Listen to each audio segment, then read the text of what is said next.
بسم الله الرحمن الرحيم. النهاردة هنعمل مع بعض كيكة شوكولاتة في قلب الكوبايات الكرتون.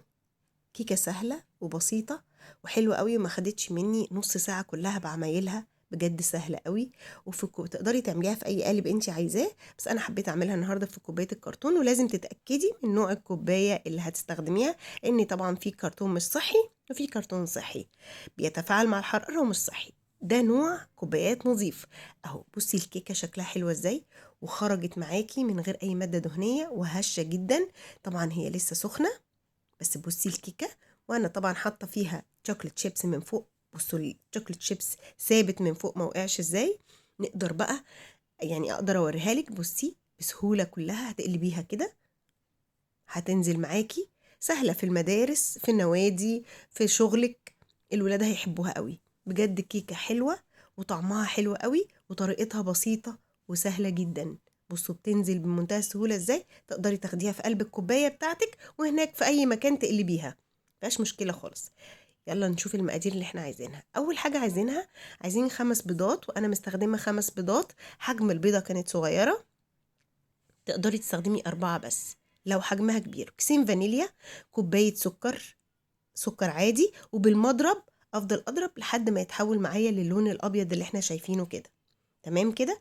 ابدا بقى ازود الزيت حبه حبه. انا عايزه الكيكه دي تبقى هشه معايا، فبستخدمها بالزيت، مش زيت على سمنه، زيت بس.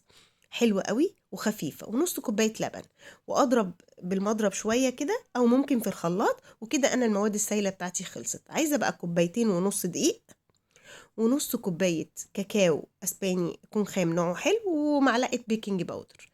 بالمضرب افضل، بس باتجاه واحد، يعني افضل شوية شوية كده ادورها في نفس الاتجاه علشان الهواء يدخل فيها وما تقعش مني. تمام كده. الكيكة نفسها ما تهبطش يعني. بس خلاص كده، ده القوام اللي انا عايزاه. بس لميتها بقى بالسباتيولا من على الحروف عشان ما يبقاش فيها دقيق. وابدا بقى اجهز الكوبايات بتاعتي. وزي ما قلنا نستخدم كوبايات نوعها كويس، لان في كوبايات نوعها مش كويس بتتفاعل مع الحرارة، ودي بتبقى مضرة بالصحة. اما دي نوعها كويس، فنقدر بقى نحط في كل كوباية تلتين. الحبة اللي نزلوا بره دول لازم امسحهم عشان ما يتحرقوش مني، اما اللي جوه فمش مفيش مشكلة، هي هتعلى معايا. حطيت تلتين الكوباية.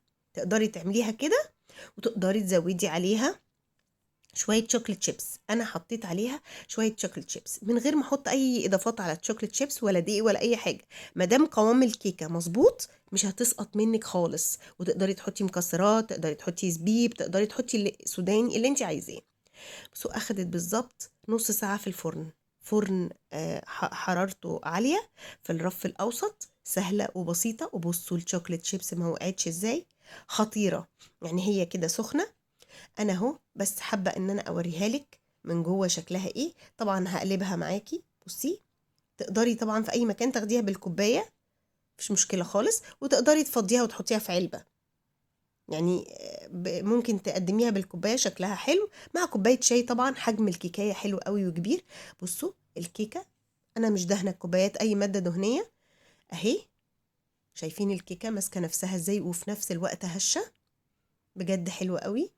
يعني جربيها، الولاد هيحبوها، والكبار كمان. مع كوباية شاي تقدري تعمليها بالكاكاو، وتقدري تعمليها بالفانيليا بس. اهو زي ما انت شايفاها. بصي قدمتها وهوريها لك من جوه شكلها ايه. بصي الكيكه لسه سخنه بس هشه جدا، يعني لو اتحط عليها اي صوص هتشرب الصوص وهتبقى روعه مع كوبايه شاي، وهتاكلي احلى كيكه. واللي يجرب وصفتي بألف هنا وشفا ليه.